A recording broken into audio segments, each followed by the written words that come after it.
Hello বন্ধুরা, তো আজকে দেখাইমু আমার বাবা তারা নতুন ঘর বানাইরা। দেখাইমু তোমরা ঘরটা।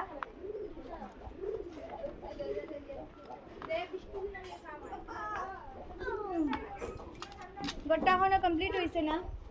এদিকে কাজ চলে, আজকে মিস্ত্রি আইছে না। এদিকে কাজ চলে, এদিকে ঢুকা যেত না নাই। এদিকে 3টা রুম আছে, রান্নাঘর আছে, আর এদিকে আছে ঠাকুরঘর। এখানে ঠাকুরঘর হইব, আর এখানে একটা রুম, আর এখানে আরেকটা রুম, আর মিডিলও এদিকে করিডোর আছে। ঘরটা সুন্দর হইব নাকি জানি বন্ধুরা, তোমরা একটু কইও তো। হয়তো এখানে একটা করিডোর আছে, আর এইদিকে রুমটা দেখাইতে পারলাম না, এইদিকে তো মানে। আর ওই দেখো বন্ধুরা, আমার মা আমসটি রোদু দিয়েছেন, তাই আমরা নিজের বাড়ির আম, মানে আম গাছের আম যে সটি দিয়েছেন আর কি। আমসটি খুব ভাল লাগে আমার। তো তোমরা আমসটি খাইছো নি বা খাও নি একটু কইও তো। আর আমার বাবার বাড়ির ঘরটা কীরকম লাগলো একটু কইও। আর এইদিকে দেখা, আপাতত তারা এই বাসার থাকরা, এরকম টেম্পোরারি ঘর।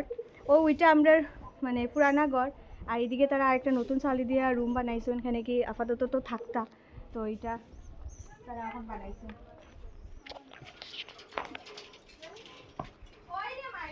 আর দেখো আকাশটা কি সুন্দর আজকে, ও সুন্দর আজকে ওয়েদার, রোদ দের আর আকাশটা বাম্পার লাগে একদম, স্কাই হয়ে গেছে।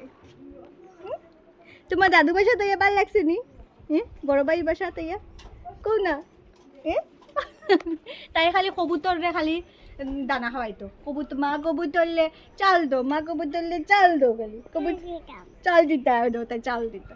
আচ্ছা